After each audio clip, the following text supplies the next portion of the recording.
My Lords, before the short adjournment, I was making submissions on the landlord's general construction of the lease provisions.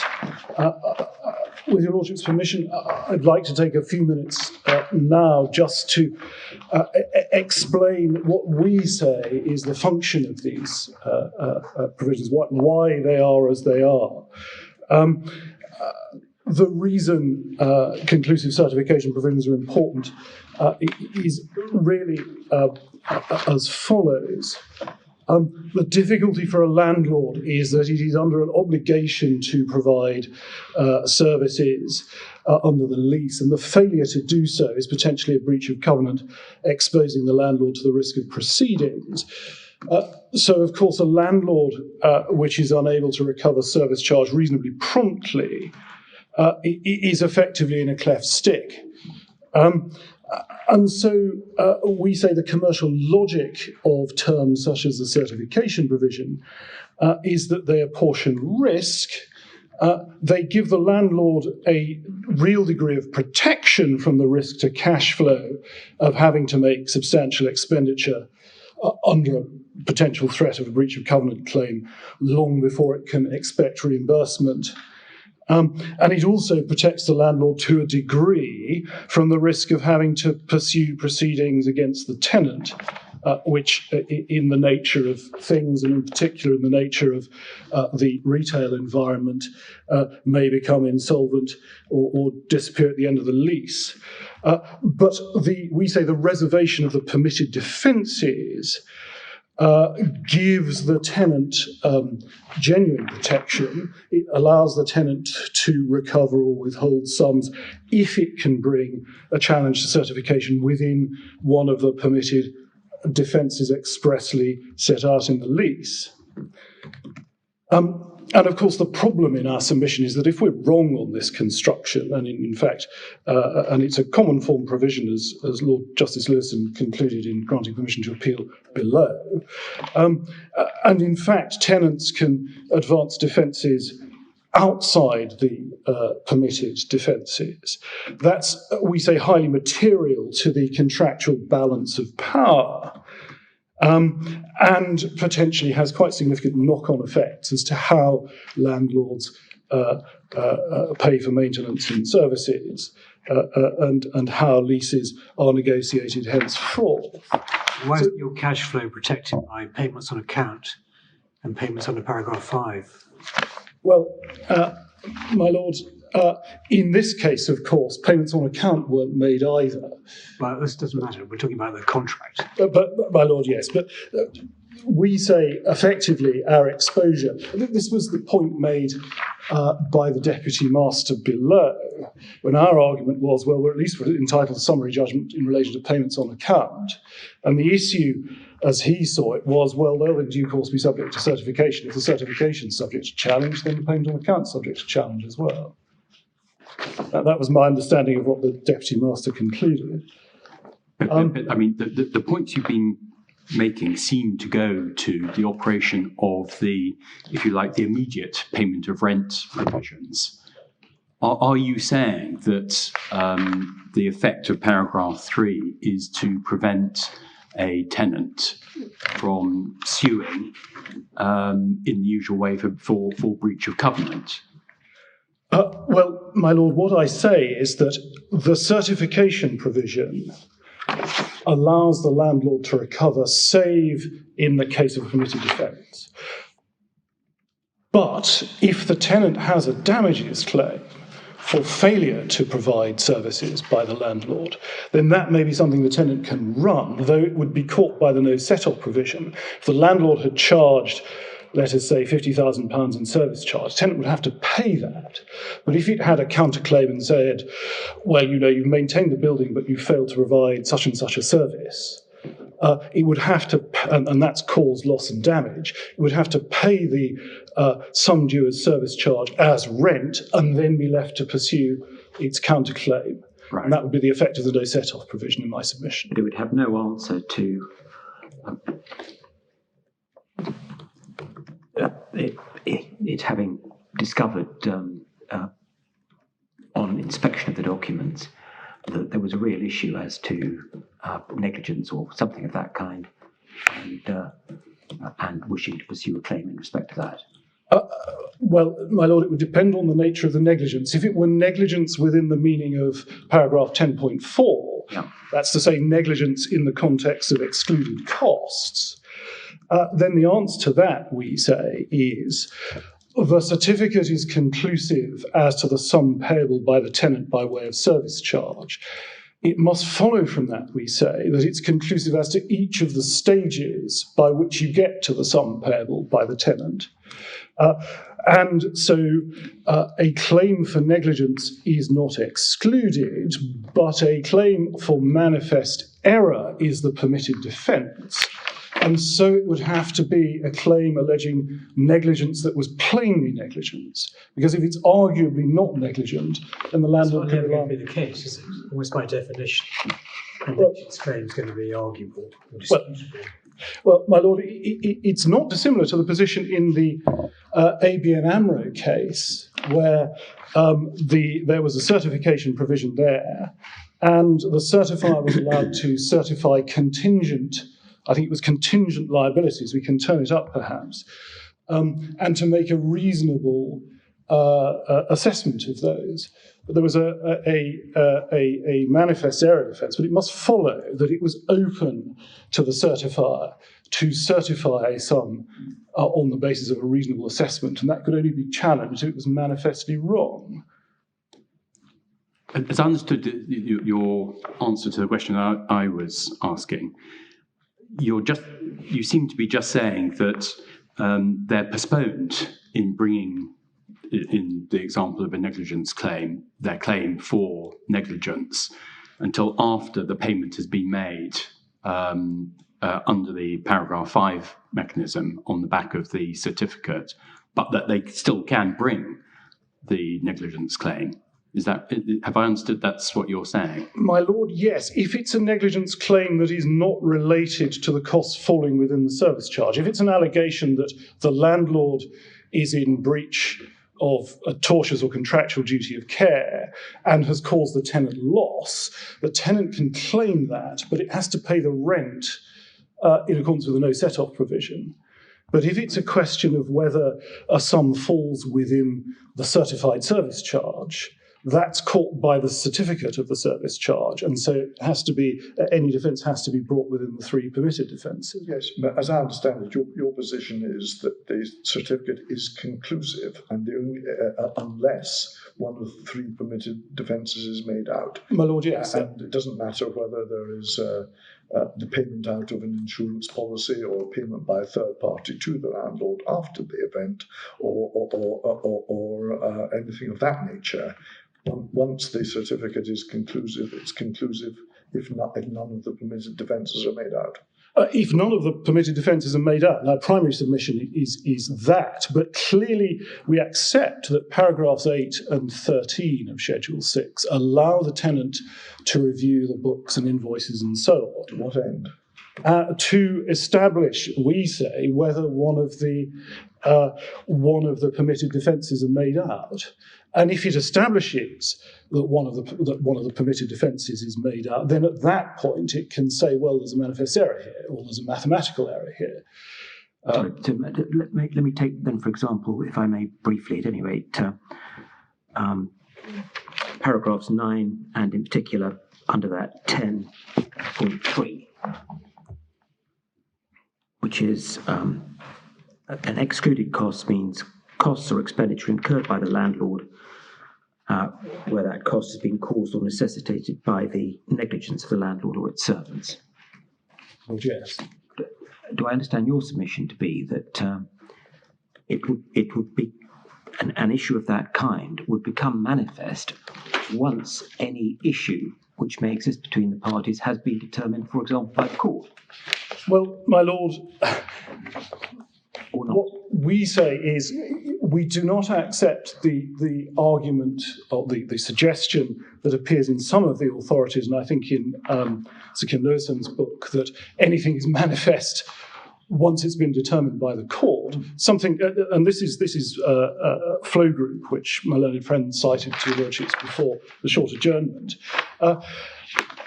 It's not enough to say in our submission something must be wrong, and it is made manifestly wrong once the court has gone into all the evidence and heard experts and so on and so forth. What one has to show to establish a manifest error is that it is plainly wrong. That is to say, it is unarguable that it is right. So if just to follow that up, then, if I may pose to you one further question in relation to 10.3. Oh, yes. If the negligence isn't manifest once the documents have been produced, then in your submission, as I understand it, there is no opportunity for the tenant to challenge. My lord, no. It can only plead a case saying you have charged us an excluded cost when you shouldn't have, if it can establish that charging that excluded cost was manifestly wrong. And the evidence it has to do that will be the evidence available to it under paragraphs 8 and 11. And that in my submission follows from how those paragraphs interact with each other. But the materials in paragraphs 8 and 11 could at most create a prima facie case of negligence. It would be the background facts on which you build a case of negligence. Ultimately, you're saying the landlord is the judge in its own cause as to whether or not it's been negligent. Well, my lord, we say that it's not ultimately the judge in its own cause, but it does balance the contractual place the balance of contractual power on the landlord's side. Yes, but if it isn't manifest, there's nothing that they manifest by those documents that the landlord is negligent. On your case, there's nothing that the tenant can do further. If there is no basis for arguing that there's a manifest or mathematical error or a fraud, then the certificate's conclusive. And if it were otherwise, then it's difficult to see what function conclusive has in the paragraph. And as to whether something is a repair or an improvement, the same would apply on your submission. It must be manifest on the document. It must be manifestly wrong. I'm looking at 10.7. 10.7. Yeah. My lord, yes. And that must follow from the structure of the provision, we say. Because if it were the case that a tenant dissatisfied with a certificate could challenge any of the particulars that make it up on any basis and have a trial as to negligence or as to the difference between improvement and refurbishment and so on, then that would wholly cut away the protection offered by conclusiveness and by the permitted defences. Would it wholly cut it away?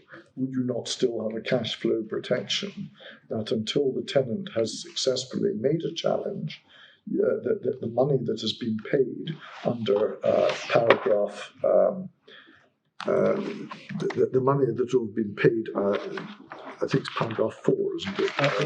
Payments on account are paragraph 4, my lord, yes. And which is invested in paragraph 7 can be accessed by the landlord. And similarly, any balancing charge that can be imposed on the tenant would be imposed under paragraph 5. So it would be conclusive to the extent of requiring, until the tenant makes out its case, that that money is paid over by the tenant. My lord, as to paragraph 5,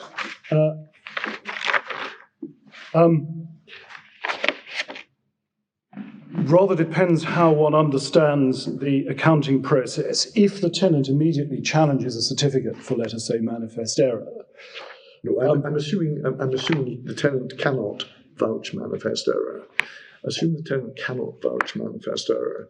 What I'm suggesting to you is the conclusive provision bites, but it only bites to the extent of requiring the initial payment, leaving it open to the tenant thereafter to assert that certain matters for which it has paid were in fact excluded matters. My lord, that would work if the defence that the tenant's advancing is one of manifest error.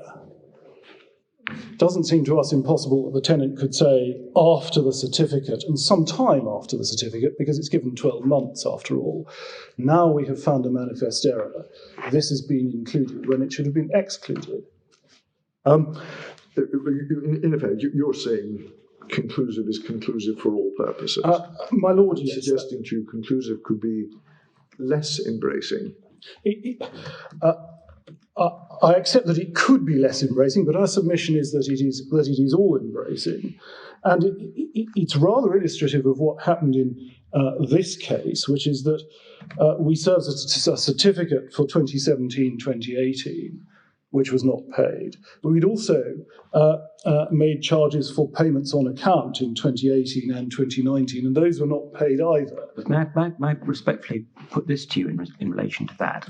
Were those interim payments not made, would there not be an opportunity to go to court and to say the interim payment hasn't been made? There is no answer to that because we need this for the cash flow purposes. So on an interim basis, we are asking you, Judge, please to direct that they make that payment. Well, my lord, that was the basis on which we proceeded, certainly in relation to 2018-2019 service charge year before the Deputy Master. The Deputy Master wouldn't give a summary judgment on that either. Not even a summary judgment matter, it would be an interim order. Well, my lord... Or it might not be a summary judgment matter. It might simply be an interim order pending the final determination of the proceedings. Well, my lord, I accept that's theoretically possible. That's not how matters played out in this case. But I see what your lordship says. I see what your lordship says. But what was the basis on which it wasn't paid? As I understand it, and I don't think the pre-action correspondence is in the bundle, but as I understand it, the amounts were disputed and the tenant withheld payment from about mid-2018. And that was the context in which I think a letter of claim was sent in early 2019 and the proceedings were issued in the spring of 2019.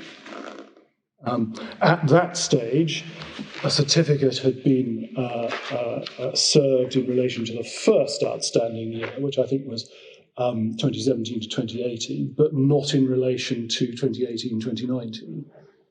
And I think, in fact, I mean, you would say, presumably, that the obligation was to pay the amount notified by the landlord in terms of payments on account. My lord, yes. That's what paragraph 4 says. Yeah. But we were unable to obtain judgment for either the payments on account or the certified sums.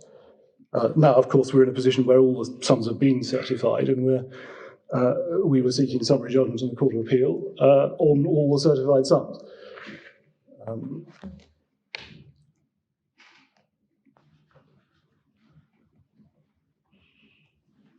But I'm still not sure why one has to meet that vice, as you would have it. It wouldn't be sufficient just to treat these certificates as conclusive for the purposes of operating the payment mechanisms in Schedule 6. Whereas you seem to be going further and say, oh, no, it's got to be conclusive as to the ultimate rights under the lease. And a tenant who may have a good arguable claim that there's been a breach of, let's say, a repair covenant or something like that, unless they can show at some point that it's a manifest error by the landlord, is precluded from bringing that perfectly ordinary claim for breach of covenant, even though the tenant may have had to pay up front pursuant to the cash flow arrangements. I think, well, certainly what I'm struggling to understand is why one has to treat the certificate as conclusive for that separate purpose, effectively to preclude, unless it's a case of manifest error, the tenant from ever suing on the underlying rights set out in the lease. Well, my lord, the way matters played out before the Court of Appeal were that we obtained summary judgment on our claim, but the counterclaim has been remitted back to the Chancery Division. Now, my primary submission for the Court of Appeal, as here, is that the certificate is conclusive as to both claim and counterclaim. But if I'm wrong about that, we say that in any event, the certificate construed with the no set-off provision is conclusive as to the claim. And so we're entitled to our money judgment now. Yes. But if I'm wrong on my primary submission on the certificate, then the counterclaim goes back to the Chancery Division, and it's determined whether the tenant can run any elements of that there. So that's effectively my fallback submission, but it's not my primary case. Do we have to construe the whole document, though? Is it possible simply to deal with it in two halves like that, and for us to address what you're inviting us to, namely the first, without considering the second? Well, my lord, my primary submission was that it's conclusive as to both. But I mean, Lord Kitchen's point, I think, has some force, because I mean, if the argument against you is that this is conclusive only for interim purposes, so you're entitled to your claim based on, among other things, the various headings in the excluded sums provision, you presumably would say that we have also to look at clause 3.1a, I think, don't you? You say there is no counterclaim available. Well, is that your position? Is it not? Well, my lord, yes. Unless it were the case that the counterclaim had an independent existence, which was the submission I made to my lord before the short adjournment. No counterclaim, if and to the extent that it impugns the landlord's right to the rent, including the service charge rent. My lord, yes. My lord, yes. It is entirely possible in my submission that one could have a dispute relating to the works done by the landlord on the premises, which would enable the tenant to bring a counterclaim, but would not impugn the landlord's right to claim service charge. Because the landlord could do works, let's say at a cost of £100,000, and say we're entitled to the service charge for those, but the tenant could say, well, yes, that's all very well, but you failed to do various other things, and we're entitled to counterclaim for a large sum. And that counterclaim could have an independent existence. It's not impugning the certification of the landlord's what about a counterclaim that says, I paid you a certified service charge, which included £100,000, putting right a bit of disrepair in the premises, in the structure. The only reason why that structure was in disrepair was because of your previous negligence in not spending 25 quid sorting it out on a stitch-and-tight basis 5 years previously. And I want damages now equivalent to what I had to pay you under the service charge certification, less 25 quid. Well, my lord, my primary submission is that would be covered by the certification, and it would only be a defence that the tenant could bring if we were plainly wrong. Yeah. So that's my primary. That's not a way round. That's not a way round it. That's not a way round it. If I'm wrong about that, then it's a separate counterclaim, and we're entitled to a payment for the money up front anyway. In the meantime. But my primary submission is that it's not a way round.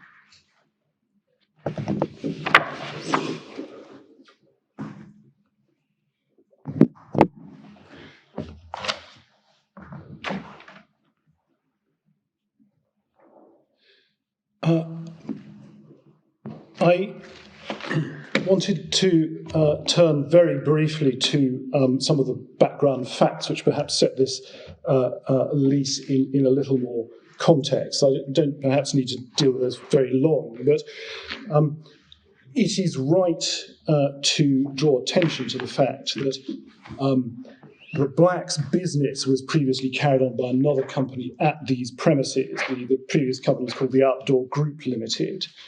And the Outdoor Group Ltd occupied the premises under leases in 2005 and 2010. And what that means is that the Blacks business, though under different ownership, had a lengthy association with these premises. About 13 years, it seems, until they vacated in 2019. And the relevance of this is that the old Blacks company went through 2 insolvency procedures during the course of its occupation. I understand there was a CVA in 2009 and an administration in early 2012. The evidence in relation to this is in the supplementary bundle, as I understand your lordships have received. It's the Appendix 2. I understand that wasn't attached to the original bundle of 2,110 pages, and there is a separate bundle of 197 pages containing those documents. Yes. And the relevant evidence on that is at the first witness statement of Mr. Bartle, paragraph 21, at page 174 of the supplementary bundle, and page 171 of the supplementary bundle. And also in relation to the 2010 lease, the witness statement of Mr. Bird on behalf of Blacks at paragraphs 17 to 20 in pages 183 to 184 of the supplementary bundle. Another point made by Mr. Bartle in his statement for Sara is that Blacks published accounts for the period immediately before the 2013 and 2018 leases show that it was reliant on its immediate parent company for financial support, though its parent company is JD Sports Fashions plc, which is a very substantial undertaking. But the reason for making these points is that while Blacks is clearly a large company and with substantial backing, its predecessor had gone through 2 insolvency procedures, and its own financial position, if one disregards the parent, might be questionable. In those circumstances, and also we say in view of the situation that's a matter of common knowledge of retailers on the high street over the last decade or so, it is unsurprising, we say, that the landlord was keen to ensure that it had a cash flow payment up front in relation to service charge. It's a reason to protect its own position. And it is in that context that it is relevant to construe the service charge provisions, we say. And the other point we make very briefly is that the 2013 lease appears to have been drafted by Gately, who are actually Blacks solicitors. So this isn't a case where we have foisted our own standard terms on the tenant. This appears to be a bespoke document from a substantial law firm. But just what am I to understand there? I mean,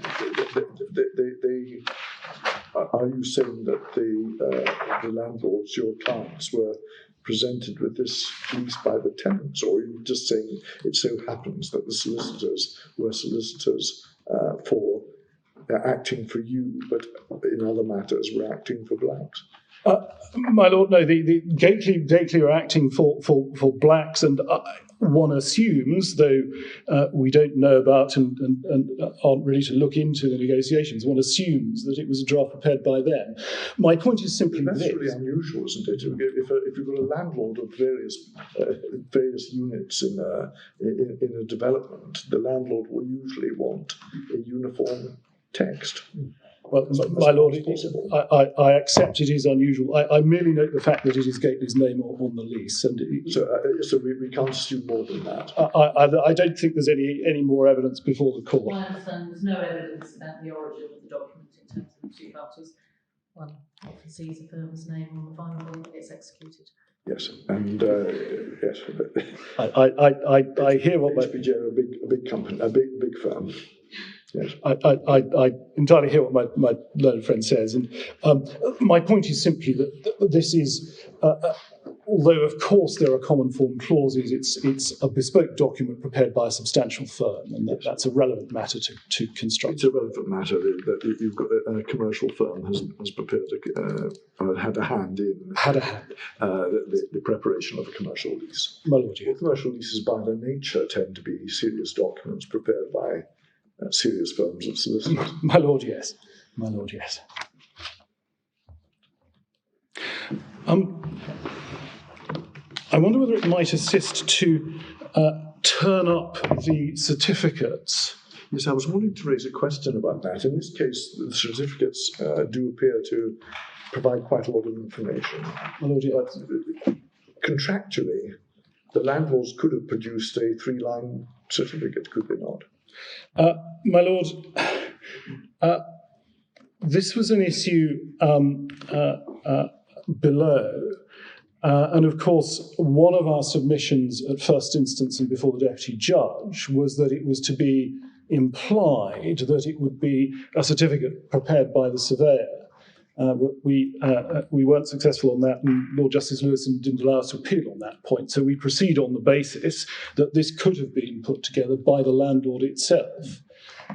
What actually was provided was a quite detailed schedule from the landlord surveyor. But again, we're having to interpret what the lease allows realistically, and theoretically, the landlord could have himself, or through his surveyor, could have said, I hereby certify that the total sums are X and the amount payable by the tenant is Y. Well, my Lord, it is right, there is no contractual wording to say that that would not be a compliant certificate, so long as it certifies those points. Really, what actually happened was rather other, but of course. Equally, however, it is open to the tenant to look at the books and the invoices and so on, and to interrogate what the landlord has done. The first certificate is in this supplementary bundle at page, I think it's page 97.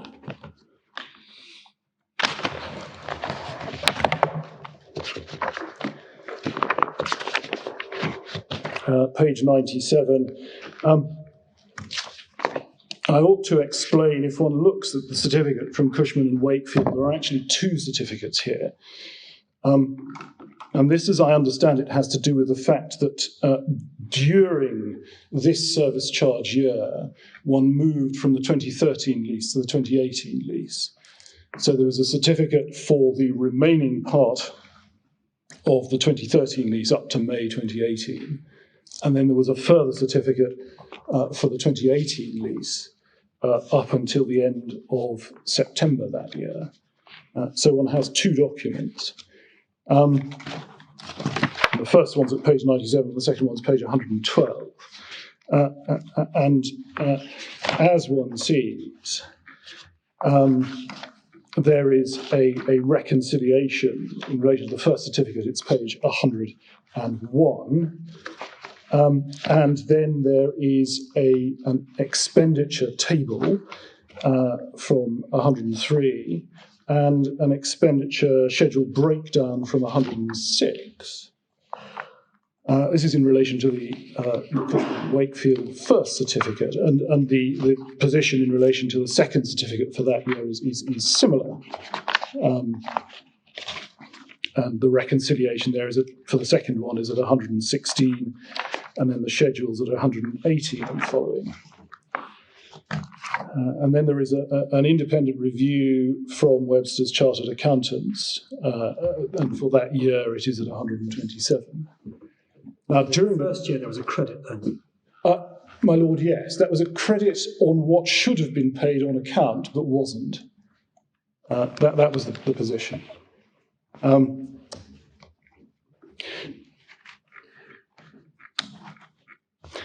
And then the second certificate for 2018-2019 is dated 3rd of February 2020, and it's at page 133. It's prepared by Roger Hanna, surveyors on behalf of the landlord, and its structure is fairly similar. And once again, there is a review by Webster's, this time at page 146. What we say then in practice is that it's very much open to the tenant with this information and with access to the landlord's books and records to review what's been charged and the elements of the schedules and to, if appropriate, make out a challenge on one of the three permitted defences. And that's our submission on that.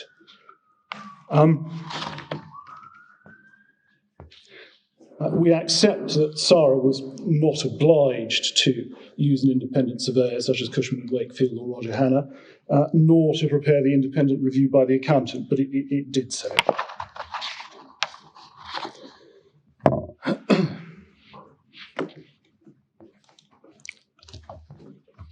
Now,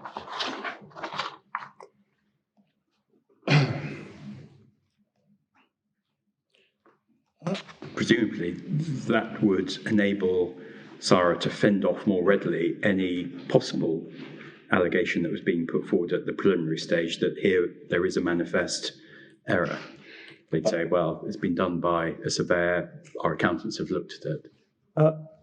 My lord, yes. So I mean, those things might be said to serve a practical function from Sara's point of view, even though they're not obliged to do it in that way. My lord, yes, entirely so. We're not required to do it, but we did it, and the purpose of doing it is obviously to try to protect ourselves against the kind of litigation in which we've become embroiled.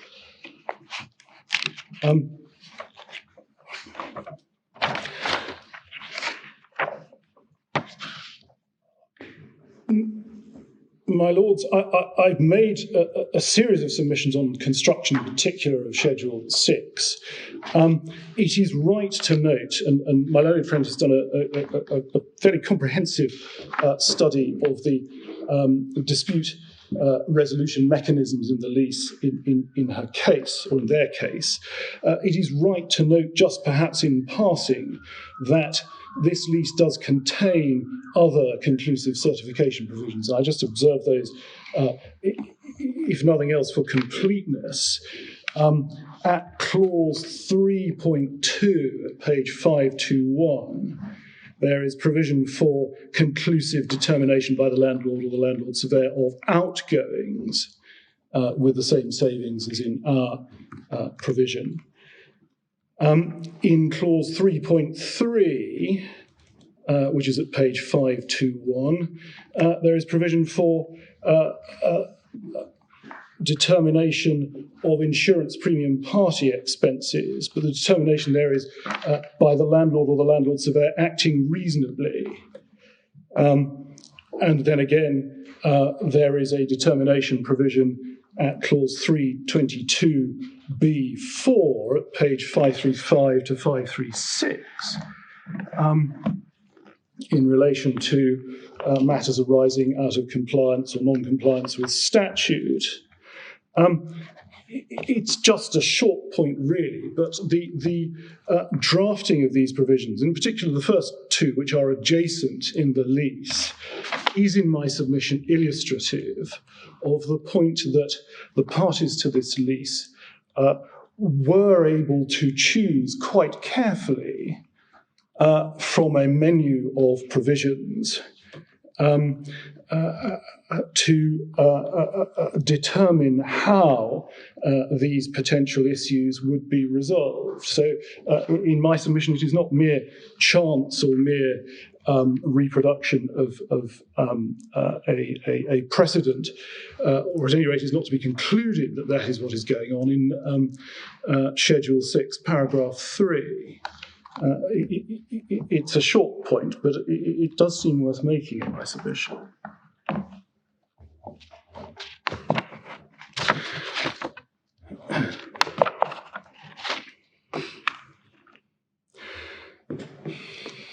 With your Lordship's permission, I was just going to move on very quickly to some general points on construction, and then to look at some of the authority on conclusive certification and on manifest error, if that would assist.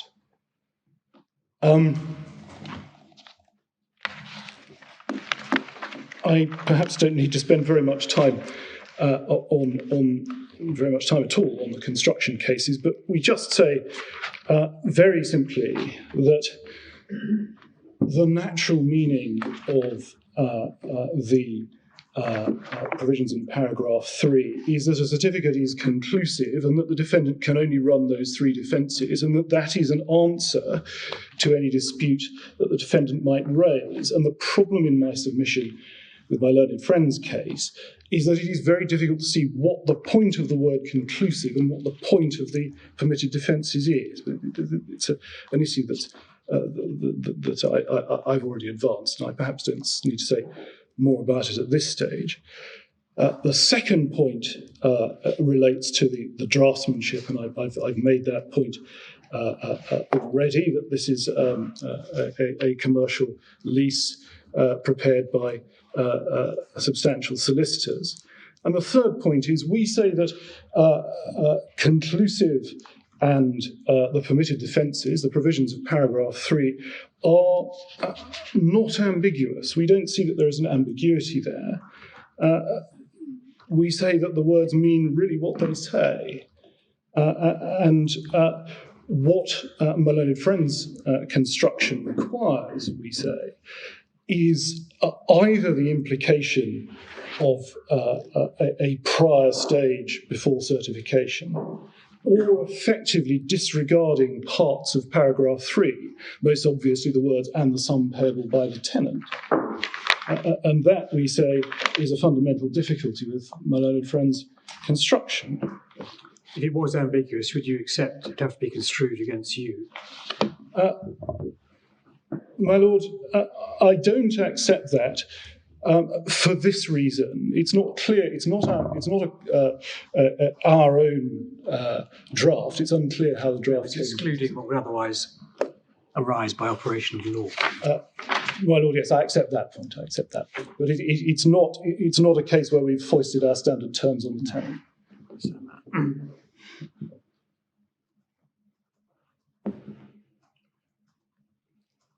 But we say it's not ambiguous, and its meaning is clear. Well, is it simply there's no evidence who foisted it on who? My lord, that's the position. As I understand, I think my learned friend and I are in agreement. One might think of the structure of Schedule 6 that this was a standard form lease, quo ante the whole of the building to which the landlord's repairing obligation relates, designed to be operated fairly as between a number of occupying commercial tenants. Because it contemplates that the landlord will do a portfolio of, will provide a portfolio of services which will be divided precisely in accordance with the relative floor areas of each tenant. And one assumes for that purpose the services must be the same and the structure for obtaining payment must be the same. One might assume so, my lord. We don't know. As it was a reason for construing against you, it just seems to me a sensible thing for a landlord of a building in multiple occupation to want to do. My lord, yes, of course, the complicating factor is in a building in multiple occupation, tenants may be coming in and going out. Of course, in this case, this tenant, or at any rate, this tenant's business had been there for a number of years, since 2005, but it might not be the case generally. And there might be different provisions in relation to different leases with different tenants that have come into effect at different times. But at least I can see at the level of theory that that would be how a landlord might want to operate the building. Whether that's realistic in a building of this sort is less clear. And in any event, it's rather hypothetical. We just don't know on the evidence before us.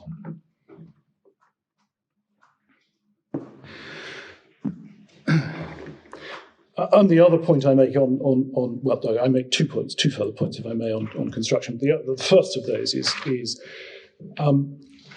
clearly this point has been heavily litigated. The tenant is clearly dissatisfied with how things turned out in relation to service charge. But if that's what the provisions mean, our submission is that it's not the purpose of construction to save them from what they now consider, with hindsight, to be a bad bargain. It's a short point, but in my submission, nonetheless, forceful for that. The second point is in relation to surplusage. I'm aware there's quite a lot of authority in the bundles on that, but the simple point we make is that, and it's a point we made before. This isn't a case of torrential drafting or something of that sort, where it's not clear whether one of half a dozen terms is really different from the others. This is a case where, on my learned friend's construction, it is very unclear what conclusive means, and it is very unclear what sum payable by the tenant means. If those terms are to be given the lack of force that my learned friend gives them, they are more or less OTOs, we say, and that's in our submission not a correct construction and not a likely outcome.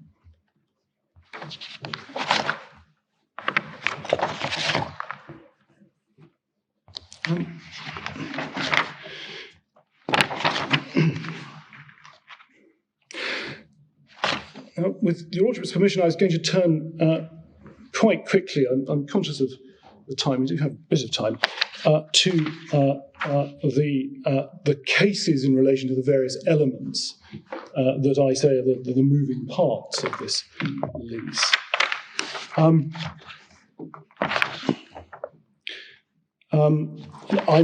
acutely conscious that isolating conclusive evidence clauses and the permitted defences and treating them separately, while it may help clarity, doesn't perhaps help understand how the contract works. But I think it's quite helpful to look at the provisions in isolation to see how they're treated in the authorities.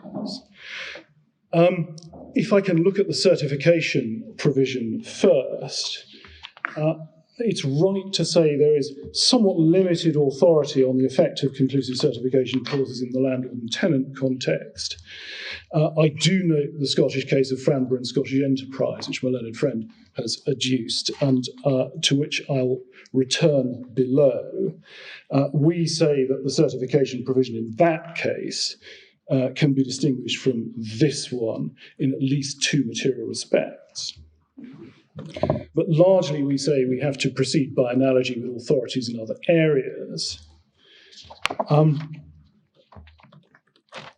First, and as a short point,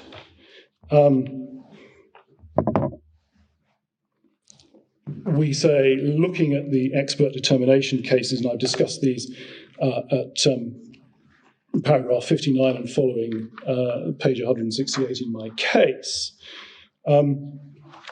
of course, it is rather a different context where one has an expert, independent expert determining the rights between two parties. But we simply say, in relation to those cases, that it is perfectly proper and perfectly possible for the parties to agree by their contract to ask access to the court on points of law as on fact. And it's really just a matter of construing the contractual provisions. And we say the certification provision has ousted recourse to the court, save in the context of the permitted defences. It might be said that completely ousting or seeking completely to oust access to the court might be something that the court would not sanction, and that was the argument underlying the Davstone leases case. But we say that's not this case because we have the permitted defences here.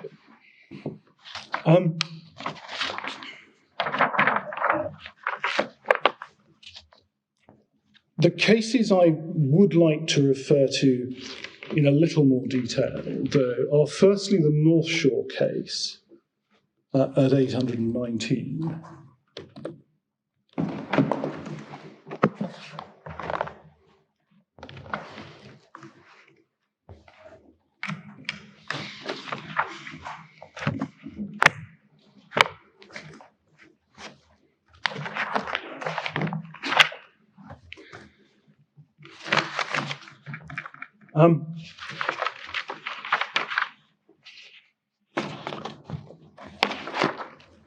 And this was a case where, under a guarantee, it was permitted for one party, effectively, to certify a liability of another party. Now, what is really at issue here is how far can that certification go? And I'd look, first of all, Lord Justice Tomlinson's discussion at paragraph 68 of that authority at page 844. This was a conclusive evidence clause.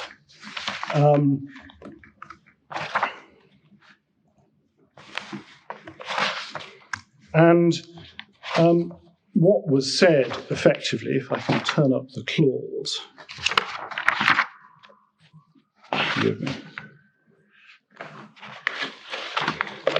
The clause is actually at page 824 at B. A certificate signed by North Shore of the amount for the time being of the indebtedness and all the amounts due to North Shore shall be conclusive evidence for all purposes against the guarantors unless manifestly incorrect. And what Lord Justice Tomlinson... I'm awfully sorry, I seem to be on the wrong page. 824 is the text of the certificate. Yeah. Sorry, 8224 for the certificate, and then 844 for what was said of it. Yes, I got distracted to 844. I apologise. And then the citation from the Australian case, Dobbs and National Bank of Australasia. And what Lord Justice Tomlinson said, citing Dobbs with approval, was effectively, well, quoting, that it is hard to see how something can be conclusive if it is not conclusive both as to amounts and as to the underlying liability. So clearly it's a matter of construction of the particular document, but in that case, Lord Justice Tomlinson was of the view that such a clause could certify both quantum and liability. So Andrews and Millett expressed the view that the reasoning in Dobbs is fundamentally flawed.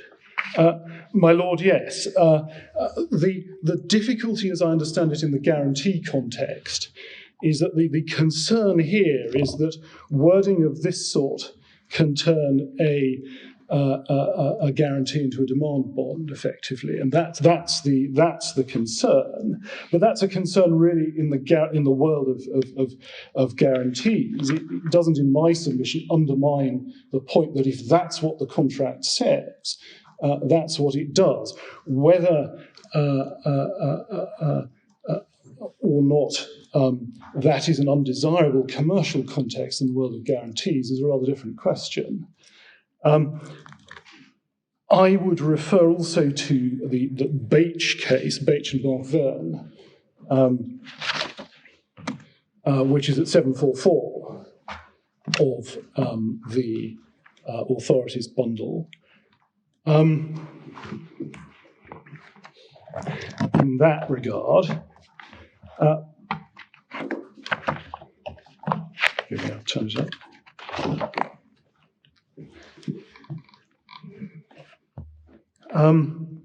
This is where the guarantee referred to notice of default shall be given by plaintiffs to defendants from time to time. On receipt of such notice, defendants will forthwith pay the amount stated as due. Such notice of default being as between plaintiffs and defendants conclusive evidence that defendant's liability hereunder has accrued in respect of the amount claimed. And that's 744 column 1 in the head note. And the Court of Appeal determined that a notice under that provision was conclusive and was conclusive as against the guarantor, and wasn't just, as it were, an accounting matter, but was conclusive as to liability. And I'm looking towards the bottom of 747, column 1, the words of Lord Denning, Master of the Rolls. Such a certificate must be honoured, leaving any cross-claims to be settled later by an arbitrator. I note that Lord Denning also mentions that... So where is this on 747? This is at the very bottom of column 1, the second last paragraph, towards the bottom of the second last paragraph. Yes. Doesn't lead to any injustice by looking at them. It is also notable, because what my learned friend says is, well, yes, these guarantees, these demand bonds contain conclusive evidence clauses, but what one has to remember is that these are three-party or four-party matters, and of course the guarantor will have recourse against the debtor or against other third parties. But what Lord Justice McGaw says, and this is at 748... Sorry, just before we leave 747, Lord Denning seems to be looking at the particular structure in that contract as the conclusive evidence means someone can claim the sum due and get summary judgment on that, but that doesn't exclude the claims by the customer being brought in other proceedings. It just postpones those claims. My lord, yes. So on the construction of those provisions, that was the determination. So it was conclusive as to the liability, but subject to other. Yes, but the default clause in terms talked about it being conclusive as to liability. I mean, the decision of the Court of Appeal isn't really surprising in the light of that clause. My lord, no. What we say is, of course, this clause talks about being conclusive as to the sum payable by the tenant. And in our case, now, if it had just been conclusive as to the total costs of the landlord, it might have been said that it wasn't conclusive as to liability. But we say sum payable by the tenant cannot but mean conclusive as to the tenant's liability. Yeah, but it says the amount stated therein, that's in the notice of default, has been being as between the guarantor and the bank, conclusive evidence that the defendant's liability hereunder has been accrued in respect of the amount claimed. I mean, it would have been a very ambitious argument to say that this covered the amount and not the liability on this clause. Well, yes, I accept that. But we say ours is because of the word sum payable, ours is just as clear in that regard. The other point, my learned friend says, but these are three-party or four-party cases, but Lord Justice McGaw at page 748, about halfway down the first column, no, about a third of the way down the first column, what he says is, well, yes, the bank may have security or other recourse against others, but if the bank hasn't protected itself by taking security against the debtor or other people, that's not a basis for construing a contract differently. In other words, one looks at this contract and this term and sees what it does. And so in my submission, it is not an answer to say that, oh, well, this is a completely different realm, and because these are three-party or four-party cases, the principle doesn't apply.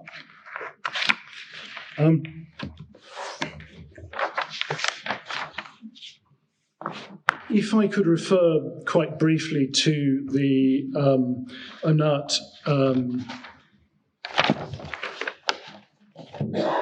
paragraph 70 of my case, and I can refer quite briefly to the IG and Van der Merwe litigation, both before Mr. Justice Lewison, as he then was, and the Court of Appeal. The cases are at 803 at first instance and 884 on appeal. And there, the certificate, the conclusive evidence clause is quoted at, I think, at 807.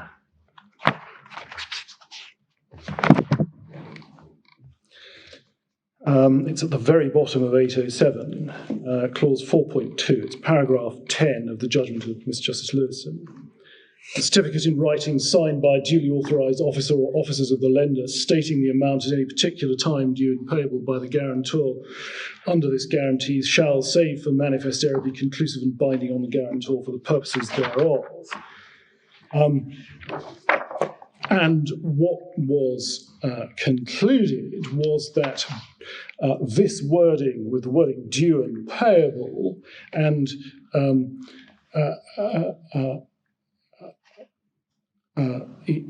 in the context of this guarantee, was binding as to liability, whatever the position as between the principal debtor and the finance company. So again, binding as to quantum and liability. Once again, we say, well, here, looking at our lease, the clause is conclusive as to the sum payable by the tenant. This imports liability, not merely amount. And we distinguish in that regard. And I've gone through the cases in my written case. I don't need to go through many of them, but a case such as Carey Value Added, which is at 1015 in the authorities bundle, where the certification clause, and it's in it's quoted at page 1028.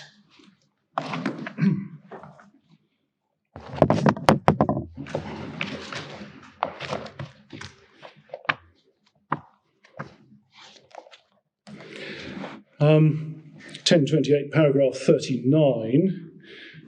Any certification or determination by Carey of a rate or amount under any transaction document or this deed is, in the absence of manifest error, conclusive evidence of the matters to which it relates.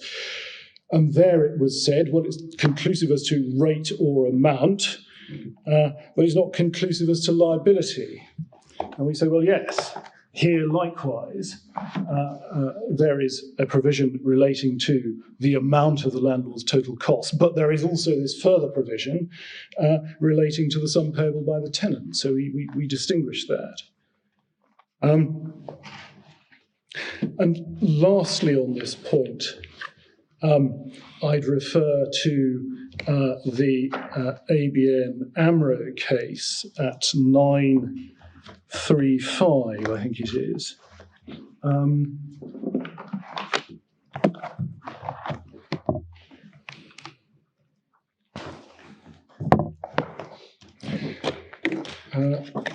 Here, the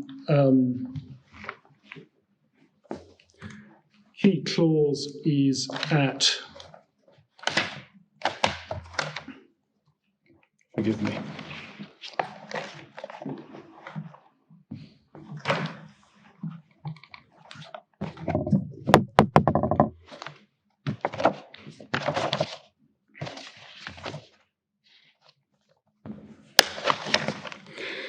here the key clause is at page 943.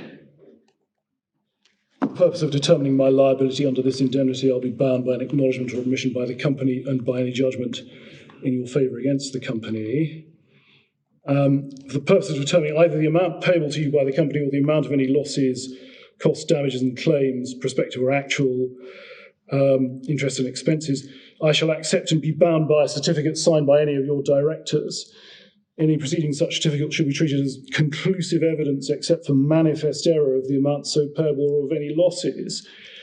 And also, in arriving at the amount payable to you by the company, you should be entitled to take into account all liabilities, whether actual or contingent, and to make a reasonable estimate of any contingent liability. And that, in my submission, is quite interesting. Not only is it conclusive as to both liability and quantum, but it also permits the certifier, acting reasonably, to make a judgment as to whether an amount is to be treated as a liability. A reasonable estimate of, or reasonable assessment of a contingent liability is allowed. And that, in my submission, is quite relevant in this context, where it is said, well, one can't possibly conclusively certify sums that may not certainly be established at this stage.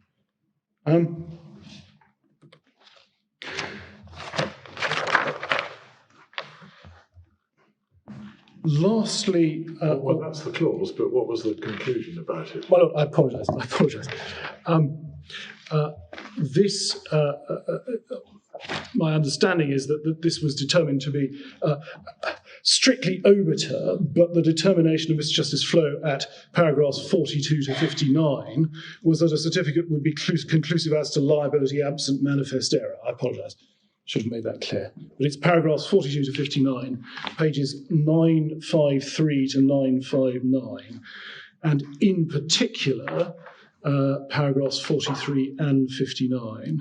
43 and 59. My Lord, yes. I mean, the clause there is more clear as to for what purposes it will be treated as conclusive, isn't it? Because it says, in any proceedings, such certificate shall be treated as conclusive evidence. My Lord, that is true. That is correct. And it's perhaps not surprising that often in guarantees the phrase conclusive evidence is used, and of course the implication is that it will be evidence in proceedings. But we say that nevertheless, in view of the fact that it's set up in the context of determining rights between landlord and tenant, and in the context of the three permitted defences, conclusive in this context must embrace conclusive in proceedings, because the defences are legal defences that are referred to. But I accept that that clause is somewhat clearer on the point.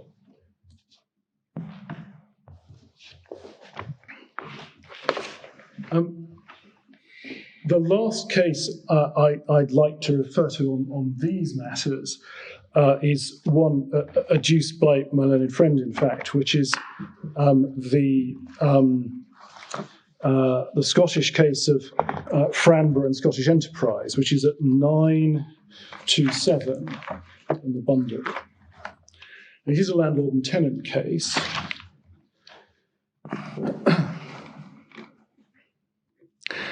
But the relevant clauses are at, clause 4.6 of a series of leases. So leases of basement, ground floor, and a number of other floors in a building in Glasgow. And it's clause 4.6 at about 2/3 of the way down page 929. This is simply an excerpt from a digest. This is Green's Weekly Digest you're using. My Lord, if one turns 2 pages on to 929, there is a report of the judgment, I believe. You have the report there, yes. I do. It's at 929, I believe. And it's easier to get it from the judgment itself, I would have thought.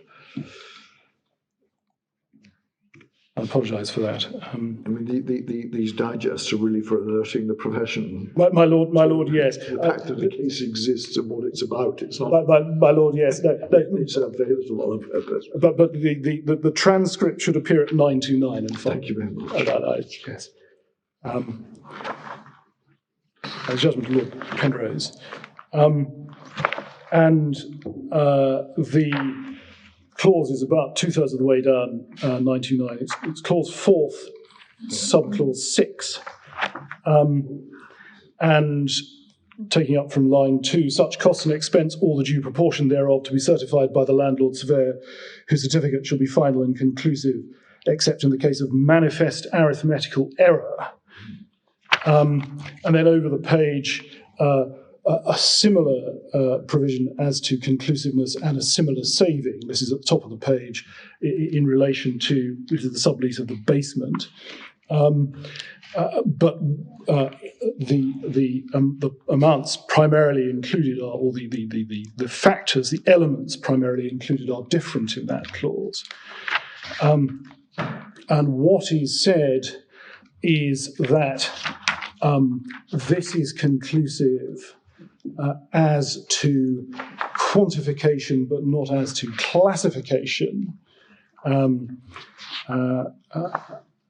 If one turns to page 933 at the 3rd paragraph, it is said the question is simply one of contract. This is the 4th or 5th line paragraph 3 on 933, if the parties have agreed that classification as well as quantification is within the scope of the surveyor's powers of certification, they're bound by his decision given honestly and in good faith, even if he's made a mistake. But what we say is, well, here it is the amount of the costs and expense or the due proportion thereof attributable to the leased premises, but it's not stated to be conclusive of the sum payable by the tenant. It's the amount, the cost, or the proportion.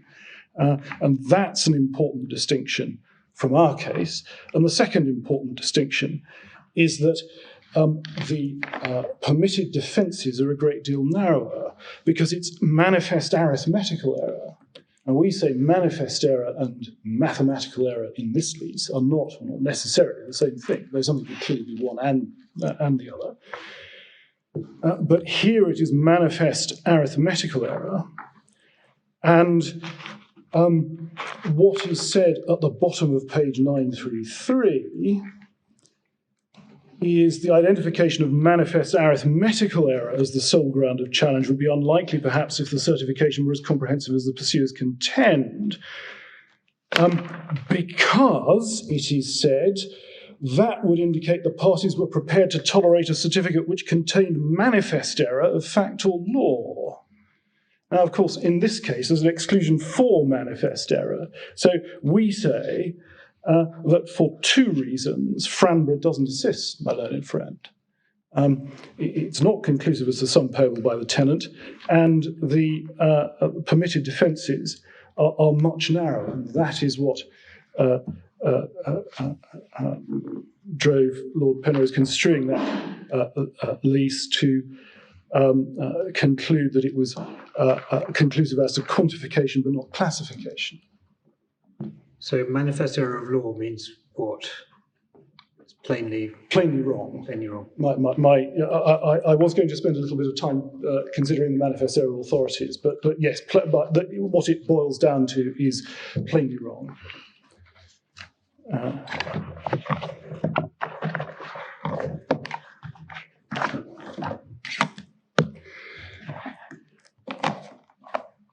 Is it as it were, the obverse of the tribal issue, in the sense that the error has got to be sufficiently clear that you don't need to have a trial? My lord, yes. We say it can't be the case that one can say, let us have full disclosure, evidence, expert evidence, and a 2-week trial, and at the end of it we'll say you've made the following 100 manifest errors. That cannot be how it works, because the whole purpose of having such a clause is to circumvent that. Now, it may be the case, it wasn't the case here because this wasn't a defence that the tenant took, but it may be the case in theory that going through the schedule, the certificates and going through the documents turns up several points where the tenant considers that the landlord's got it plainly wrong. But what can't happen is that the tenant takes every point in my submission that it could possibly take on a trial. It has to be plainly wrong.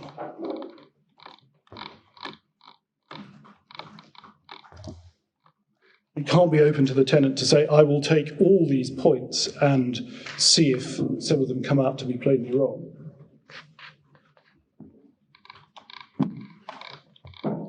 I'm now at paragraph 77, page 174 of my written case. I was proposing to touch on this extremely briefly. It was a hair, I suppose, set running by Lord Justice David Richards in the Court of Appeal.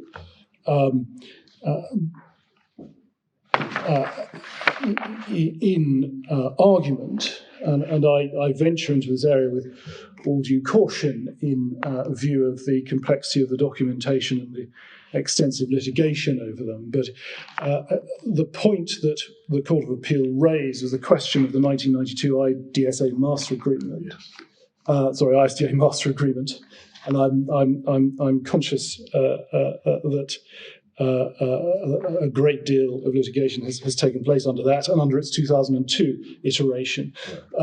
I don't wish to go into great detail, but the point is, under the 1992 version of that agreement, a contracting party that has suffered loss in the event of the closeout of a contract is permitted to self-certify the amount of that loss, subject only to two provisos.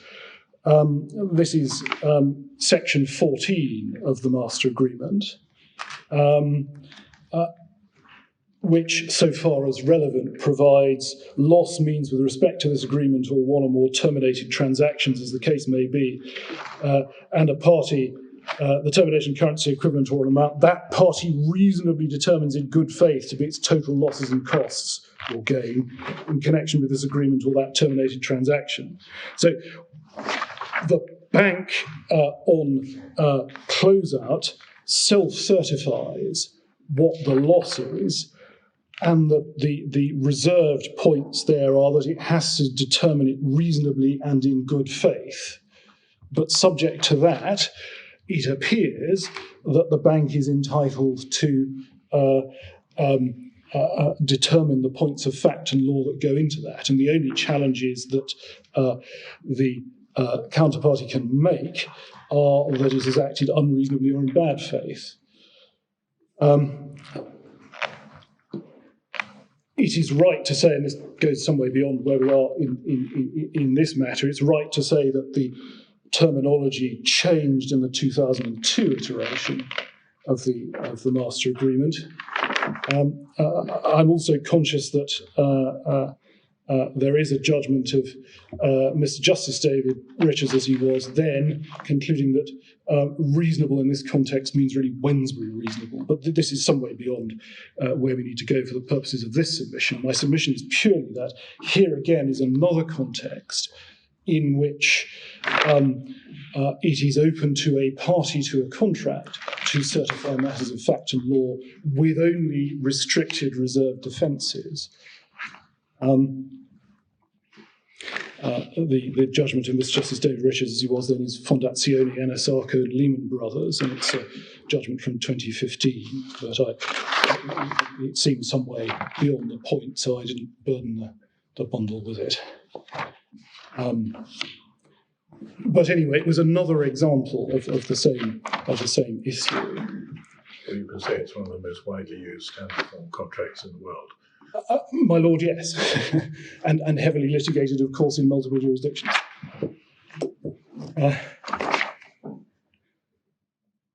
I just wanted to say a few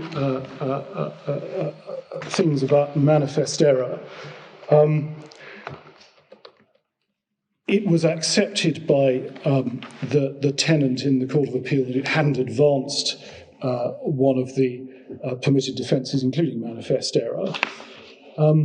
We say that the manifest error, mathematical error, and fraud are the only defences to a certificate that may be advanced.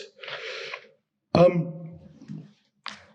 know that my learned friend has suggested that my side had a volte-face on this point in the Court of Appeal. We don't accept that it was a volte-face, though we do accept that we considered the Amy Birmingham case and drew conclusions from that as to what a manifest error actually was.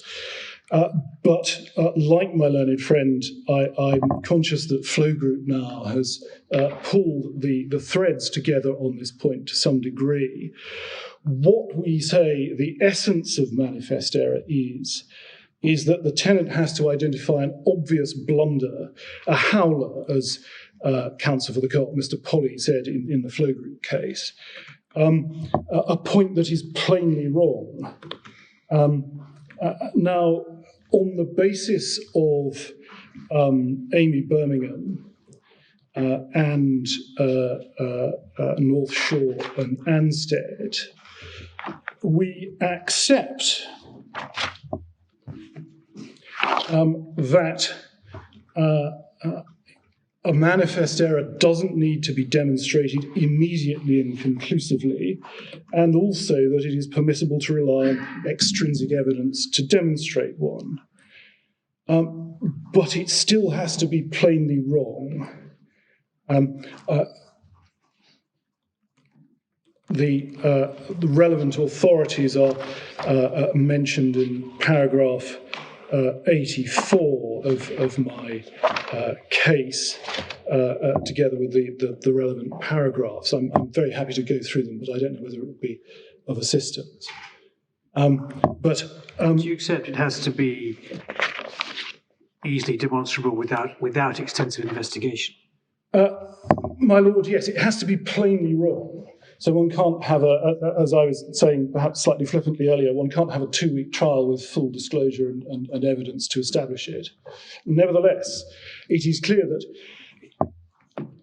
first, it must be a matter of construing construing the contract in question and considering what is manifest in the context of that contract. It is, after all, it's a contractual provision. And secondly, in this case, therefore, one has to permit recourse to the landlord's documents because that's permitted by paragraphs 8 and 11 of Schedule 6, Part 1. But it must be plainly wrong. And if one looks at the judgment of the Deputy Judge in Flow Group, in the latter parts of that judgment, he goes through, it's an expert determination in that case, but he goes through and he makes the point, well, this is not plainly wrong, well, this is not wrong, but he also says that the test is whether it's plainly wrong, and it's not plainly wrong. But in North Shore, the error was determined after a trial, wasn't it? Without variation. My lord, yes. How was that a manifest error? I know they said it was, but my lord, yes.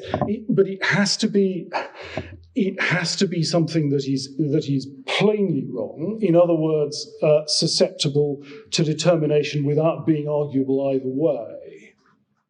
Effectively, in my submission, it's really summary judgment territory. Now, if the point is raised in a trial, the point is raised in a trial. But it must be the case in my submission that it is plainly wrong, and that what doesn't have to go through the process of a trial to get. So North Shore is wrong in that respect. My lord, I don't. The Deputy Judge in Flow Group didn't think it was, and I don't submit to your lordship that it was.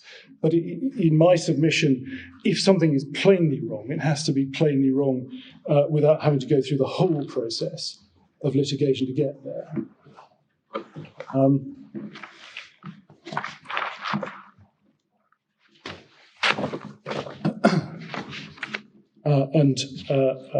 So I refer to the elucidation in Flow Group of Weber and Amy Birmingham in its paragraphs 12 to 34 of Flow Group at 788 to 793 of the bundle. My learned friend has already taken the court through those provisions, through those paragraphs rather of the judgment.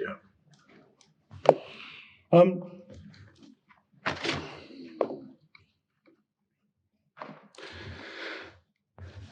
For clarity, in case there's any uncertainty about that,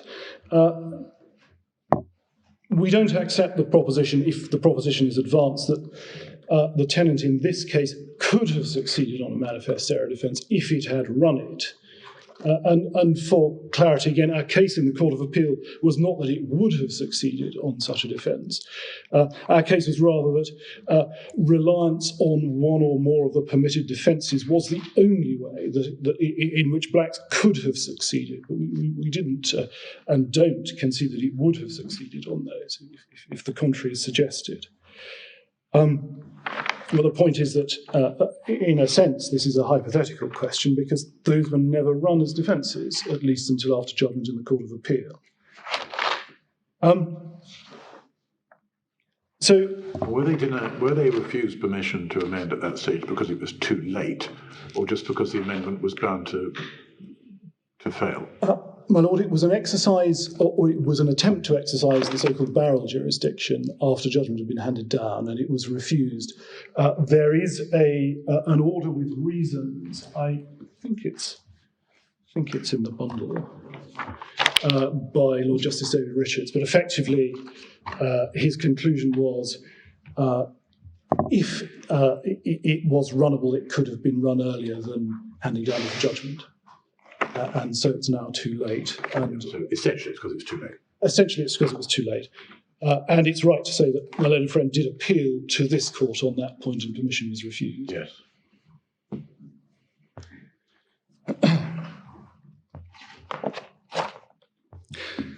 So, in summary, and I do have a few more minutes, what we say is that the certification and the no set-off provision on our construction tilt the contractual balance of power towards us, but they do not do so excessively or unreasonably. And there are very good commercial reasons why they tilt that balance of power towards us. I've made the submissions. I perhaps don't need to go into them in any detail, but we were obliged to carry out works and meet expenses. It's not unreasonable we should have had the protection of contractual provisions allowing us to recover those sums without the delay and expense that we did in fact incur in pursuing the matter through the courts and on appeal. And that's particularly so in the context of what had happened to the Blacks business in the past. The purpose of these provisions is to allocate risk and to minimise the risk that has come about, that we spent and were unable immediately to recover. The problem in our submission with Black's interpretation is that effectively it can bypass, if it's right, both the certification provision and the no set-off provision, because it's always in principle open to a tenant to challenge service charge certification in court on Black's construction, whether or not its grounds for doing so fall within the three bases, the three permitted defences. So it would not practically assist the landlord if Blacks were right to have those provisions. They'd be OTOs and the protections they'd offer would be nugatory. My learned friends may say that the service charge provisions turned out to be a bad bargain for their client, but we say that that was the bargain made and the court should uphold it. And referring back to Arnold and Britain, if it was a bad bargain, that was the bargain that was made.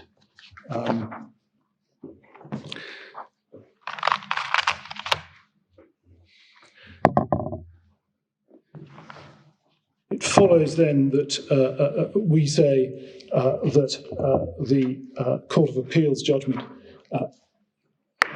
giving us summary judgment on our claim was right, and I'd invite this court to uphold it and then just to remit the counterclaim back to the Chancery Division to see, as Lord Justice David Richards put it, whether any of it can survive determination of the claim and for further directions if any of it can.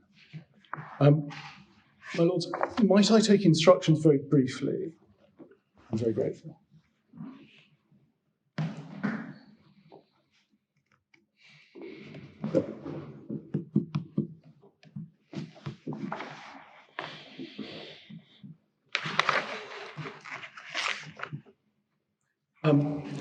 My instructing solicitor has very helpfully provided the page reference for the reasons refusing Black's permission to amend. It's at, the order is at 205, and the reasons are at 206 to 207.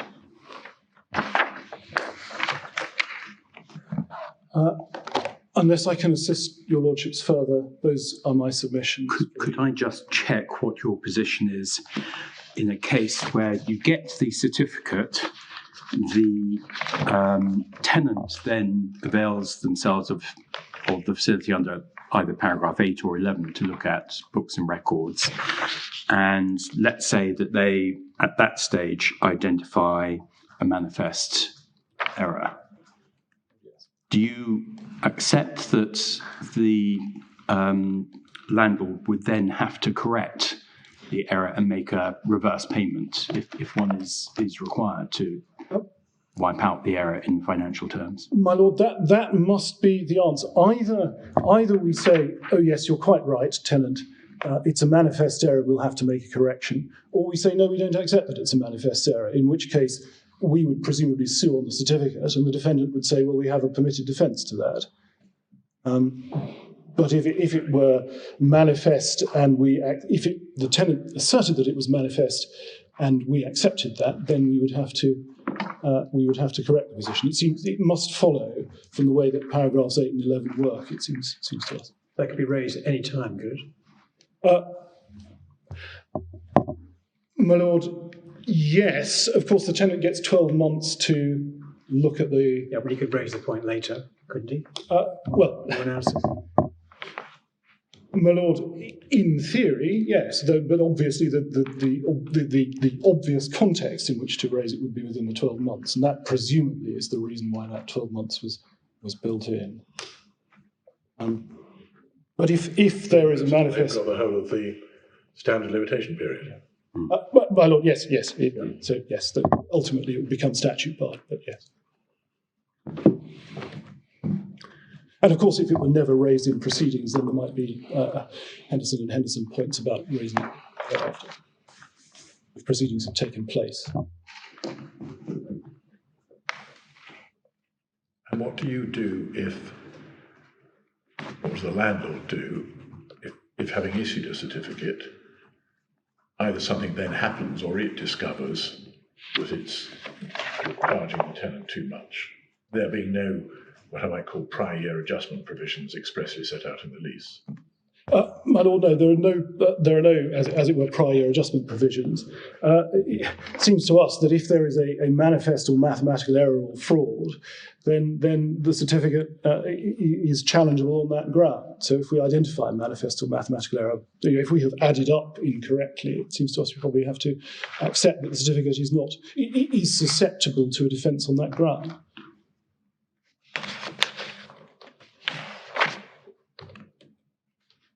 In fact, during the course of this litigation, there have been some adjustments to the figures claimed as points of, not substantial ones, but a few £1,000s as points have emerged. So you wouldn't rule out the happening of a later event that's after the certificate, such as an insurance company surprisingly paying up when the certificate was calculated on the assumption that it wouldn't,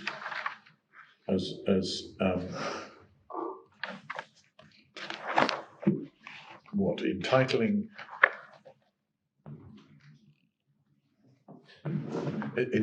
an error only revealed by a subsequent event as to be described as manifest? If it's a manifest error, then we would say you can adduce extrinsic evidence to demonstrate it. It doesn't have to be manifest on the face of the certificate. So just to give an example, if the certificate included expenses as incurred within the entitlement to charge the tenant, and the tenant finds out that actually the landlord's insurers have paid up for that item of expenditure, that would be relevant extrinsic evidence to demonstrate a manifest error. It certainly could be. It could be, yes. If we had charged the tenant 40% of an insurance of a cost that we had incurred, and then we recovered that cost from our insurers, then I can entirely see that the tenant would have an argument to say, well, that's the figure you put in is manifestly wrong because you recovered that. And this is something. This defence of manifest error, you say, could be invoked years later if you've had a dispute with the insurance company and you've had to litigate it. That might be an extreme case, because of course it would be a circumstance where one is in dispute with an insurance company. Ordinarily, these costs and services and expenses become crystallised very quickly, and so it may be that insurance is an extreme case or an unusual case, but it is an exclusion under excluded costs. So, so that would not be in my submission the ordinary course, but I can certainly see that point might be raised against us. So you say it doesn't have to be an error at the time of the certificate then?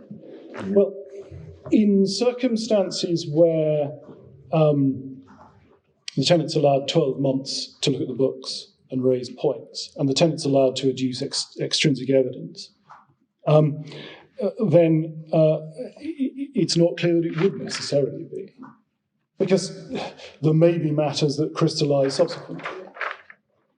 But ordinarily, for an expense incurred in maintaining the premises, yes, it would be.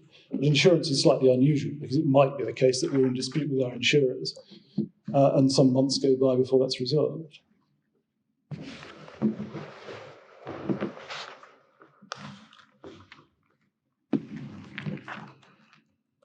I'm not sure insurance is such a special case, if I may say so, because, I mean, in theory, you might just fortuitously get some material coming into your hand. Let's say a whistleblower comes forward, or something like that, that gives you a much clearer, the tenant, a much clearer understanding of how things have been compiled. I would have thought that, I mean, consistently with what you've accepted is the case, if you find materials under paragraphs 8 and 11, you could go back and say, it wasn't, may not have been clear at the time, but we can see now, looking at materials now in our hands, that things have been included in the certificate which ought not to be. If they give rise to a manifest error defence, yes. What isn't permitted is to open up every particular of the certificate to argue it out on the basis that one side's and the other side's cases are both arguable. But if there is material there that demonstrates a manifest error, that's a different situation. And that would be an error which emerges after the adjustment has been made under paragraph 5? Well, if... How is one to anticipate otherwise? We're taking a case where, as I understand the question is put to you, the claim is made and it's resolved at a later stage, but what is to be done in the meantime with paragraph 5? Well, paragraph 5 will be implemented presumably on the interim basis. My Lord, yes, paragraph 5. As matters, let us say we have a certificate. There is no evidence at the moment to suggest that there's anything wrong with it under the permitted defences. If the certificate is served, and let's say that the tenant still owes the landlord £50,000, the landlord's entitled to that payment, to that adjustment. Yeah. But it may be that the tenant can turn around subsequently and say, oh, well, this is a manifest error that's come to light, so we'd seek an adjustment back again of some proportion of that. But in a sense, the landlord's position is protected in the meantime because the adjustment has taken place under paragraph 5. My Lord, yes. The landlord has firstly, if matters work as they should, the landlord has first received the payments on account, and second, following certification, receives the adjustment, assuming that the certificate shows that the landlord's been underpaid. Of course, one of the certificates here showed that the landlord had been overpaid. But in principle, that's the protection for the landlord. Yeah. Thank you. Very well.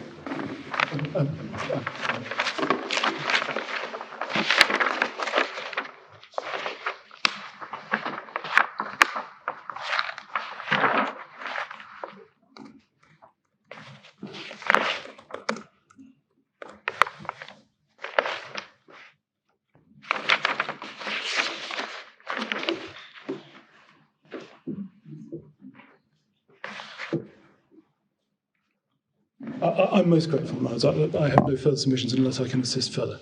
I'm grateful, Mr. Fowler. Your time, in fact, was up in any event. Yes, Stephen Tor. My Lords. First of all, to be clear, my learned friend, in response a few moments ago to my Lord Sales, said, when talking about the interim context, well, the landlord could sue on the certificate. That is obviously something that seems to be contemplated in the sense of paragraph 5 in Schedule 6, referring to sums payable by virtue of the certificate. That is not what was done by the landlord in this case. The landlord in this case, or the claim, on the basis of claiming the further rent due under the lease. And if I can take you, for instance, to page 396 in the bundle.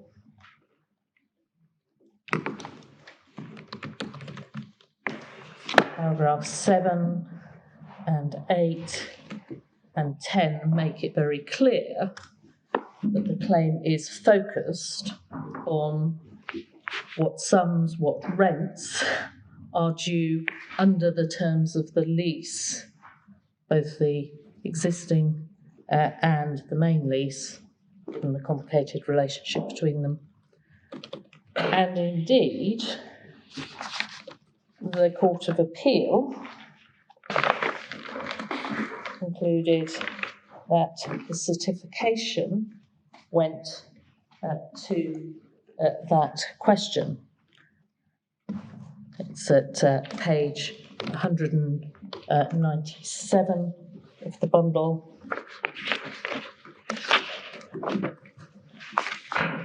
In paragraph 21.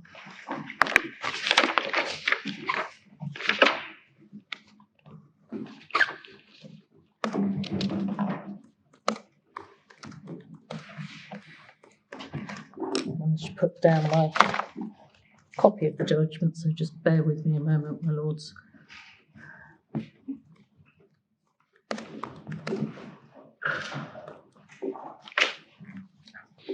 Grateful to my learned friend. It's actually paragraph 23. I do apologise. In my view, the position is further eliminated by the fact that the certificate is under paragraph 3. It's also binding as to the sum payable by the individual tenant. How, it may be asked, can it be binding as to that amount if it is not also binding as to all elements going to total cost? And my learned friend has been clear that the landlord's position is that the defences, and indeed their position remains, with the counterclaim having been remitted back to the High Court, that paragraph 3, certification under it, rules out the defences that are raised wholesale, notwithstanding the terms of the lease that they go to, and they're perhaps most easily summarised in the judgment of the Deputy Master Bartlett, at page 235 of the bundle. Paragraph 10 and 11. And he confirms over the page at 3 that the counterclaim repeats the defences.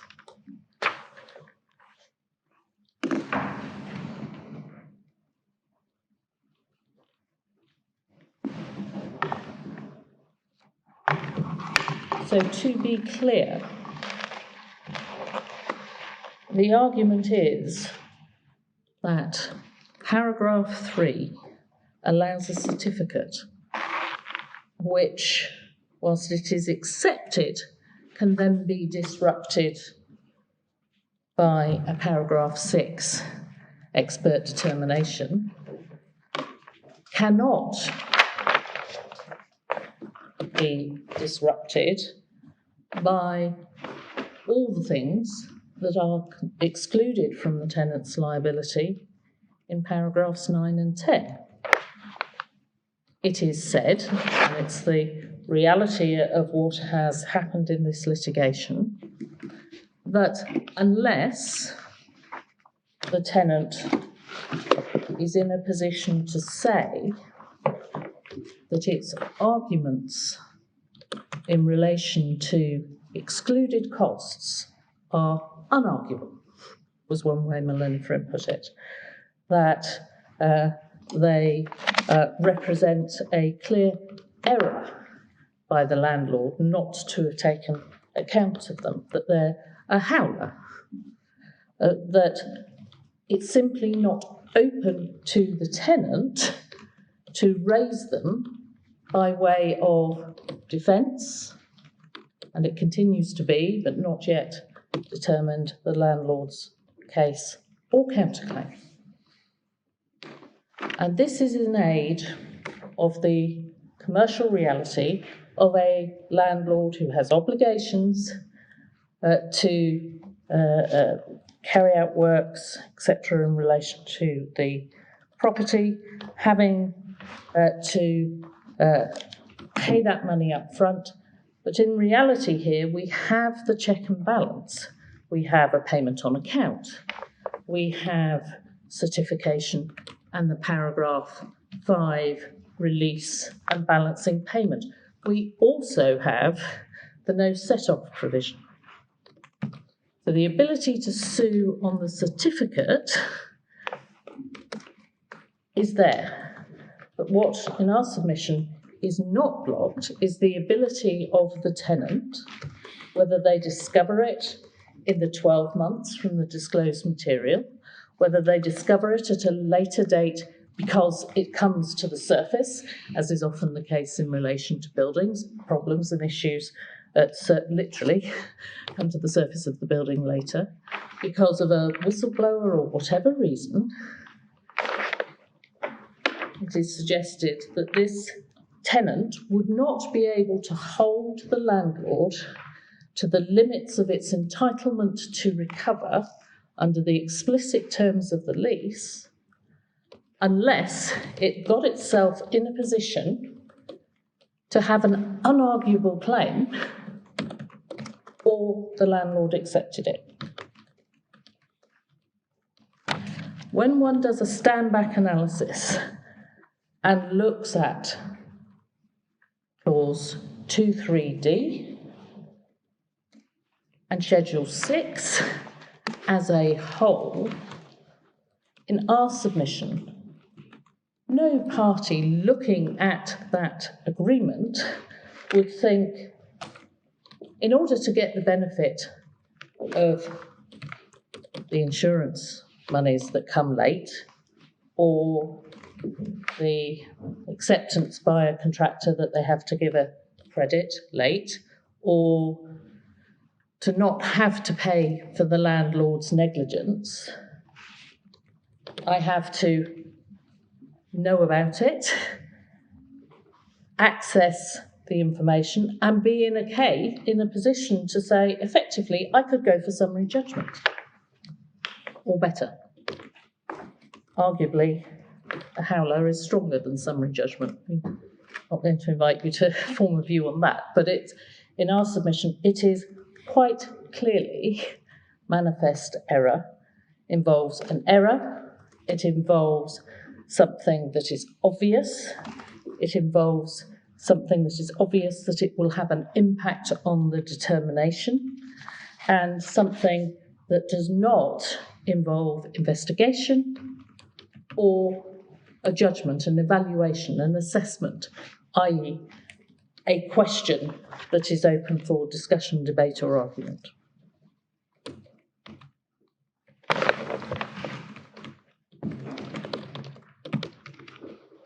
The scheme, the regime that we have advanced in our submission more than meets the landlord's cash flow issues and balances the power appropriately.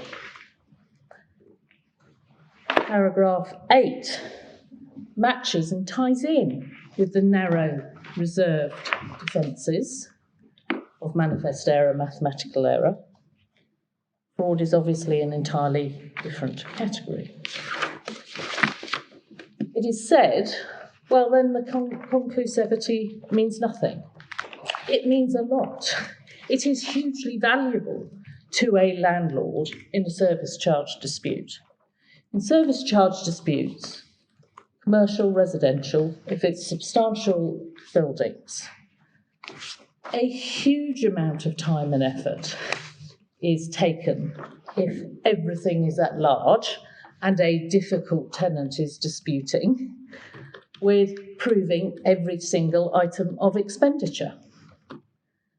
Establishing the total costs incurred is a huge leap forward in terms of the very many questions that need to be determined when one looks at any lease, but this lease in particular, and says, ultimately, for that year that is now closed, ultimately, what is the tenant's liability under the lease as a whole?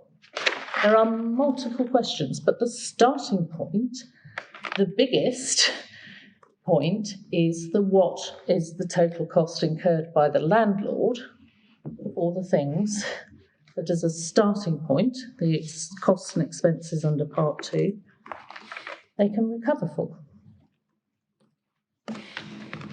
So there is real value in certification of that, in putting that hurdle to bed, and with it, giving the cash flow protections of the second layer that paragraph 5 gives, backed up by the no set-off.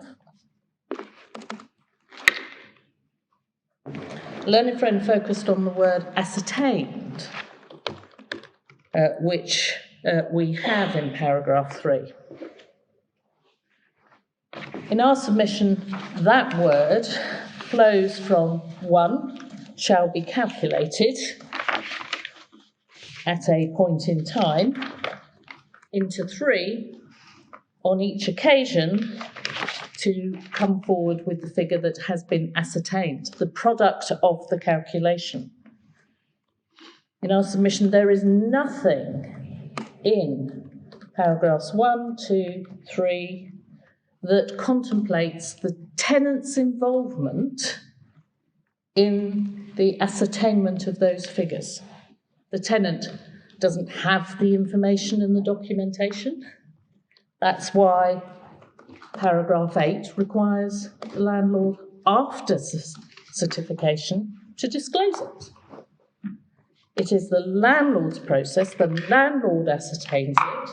It's not an indication that there's a bilateral process, that there's agreement or determination, save that it's what the figure that the landlord has arrived at. And you've seen from the certificates that whilst there are particular pages that are the actual certificates, the figures, they're supported by the material, which was a large process this landlord chose to do wisely through surveyors to calculate that figure. So securing conclusivity around the incurred costs, hugely valuable. That is the purpose of that provision.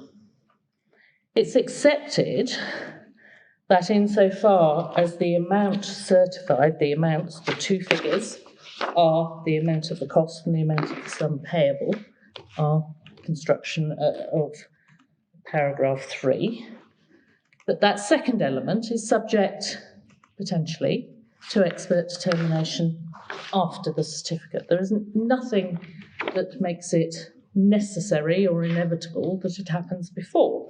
And the fact that it could have to be redone because the landlord extended the building or removed part of the building, or my learned friend is very keen for me to reiterate the RICS, and she's clearly had bitter experience of it, change their rules in terms of measurement. It's at page 2034 in the bundle. And the current rules have to be used. For whatever reason... Which page did you say, sorry? 2034. Okay. For whatever reason, one of the two figures that produces the amount that is payable by the tenant, it is accepted, is not necessarily conclusive. The other figure is the total costs incurred. And that's why we say Master Bartlett, but Deputy Master Bartlett and Mrs. Justice Bacon were absolutely right when they saw that getting that significant figure, which is made up of multiple features and figures, down conclusive, subject only to arithmetical and manifest errors, fraud aside, is appropriate. And when one flips it over and thinks what that exercise is, those reserved defences, narrow as they are entirely appropriate for that sort of conclusive exercise. Someone got their maths wrong. It's obvious from the schedule, it's manifest, that someone's put something from another building or put in a lift when there isn't one in this building. It fits with that element of the conclusivity. And as your lordships highlighted when my learned friend was looking at a number of the cases on conclusive certification clauses and how they approach, they had language in that made it clear what the purpose of the clause was, that it related to liability. That's what it was doing. That's what it was saying. That is not what this clause says. It could have said, and the certificate will be conclusive for all purposes as to the further rent due under clause 2.3d and or in accordance with this schedule. It doesn't say that. It doesn't move anywhere towards saying that. So when my learned friend talked about the effect of this provision not being confined to quantum, but being also related to classification, in our submission, that is plainly not the case. It is in relation to quantification. It does not deal with classification for the purposes of, is it an excluded cost? Is it something that sits in clause 5.4 but outside of schedule 2?